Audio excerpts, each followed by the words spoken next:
နော်လေမရလေဒါလေးယူမယ်နော်ညီမ ဟုတ်ကဲ့ပါဟိုလေးပေါင်းစားလေးမှာမလို့ခဏလေးထိုင်ဆောင်ပေးရအောင်နော်မဟုတ် လေးညီမလေး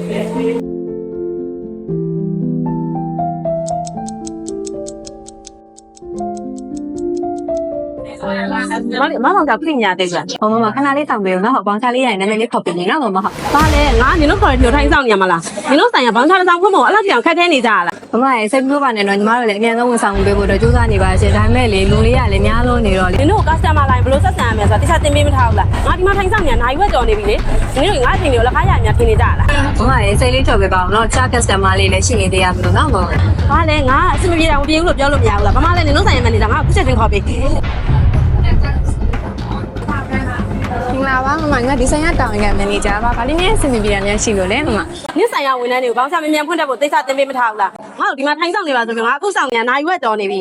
ငါအချိန်တွေကိုတက်တက်လာဖြုံးတိနေတယ်လို့ပဲလို့ ဒီမမချိန်မှာဘယ်နည်းရှိနေရ3ယောက်လုံးပေါ့နော်ရှိလို့ပါမမညီမလေးတို့ဆိုင်ရလေခေါင်းချလေးဖွင့်ပြတဲ့အချိန်ဆိုလို့ရှိရင် customer ကိုစစ်တင်ရအစားအသေးသေးတခြားလေးချင်းပြပေးပြီးတော့လေ customer နားလဲသဘောပေါက်မယ်ဒီအစားဆုံးလေးတခြားလေးရှင်းပြပေးရင်အဲ့တော့ညီမလေးတို့အနေနဲ့ခေါင်းချလေးရဲ့အကြောင်းကိုပြည့်စုံလည်းမဟုတ်ဘဲနဲ့အသေးသေးတခြားလေးရှင်းပြပေးနေတဲ့အတွက်ကြောင့်မို့လို့ customer တယောက်ချင်းစီကို10မိနစ်15မိနစ်တော့ကြာနေရမျိုးလေးဖြစ်နေရပါနော်မမ အေးအဲ့ဆိုလေတော့ငါ့ကိုအဲ့လိုစောစီပြောလေအဲ့ဆိုငါလည်းဘယ်တော့ရောက်မှာလဲ ခဏလေးပဲစောင်းနေနော်မမမလည်းရောက်တာနေမချက်ချင်းလေးလာပြောပေးမယ်မမနော် အေးအဲ့ဆိုလည်းပြီးရ မမဘာခါလေးရဆိုတော့ညီမလေးပဲပြလိုက်ချက်နေနော် အေးပါ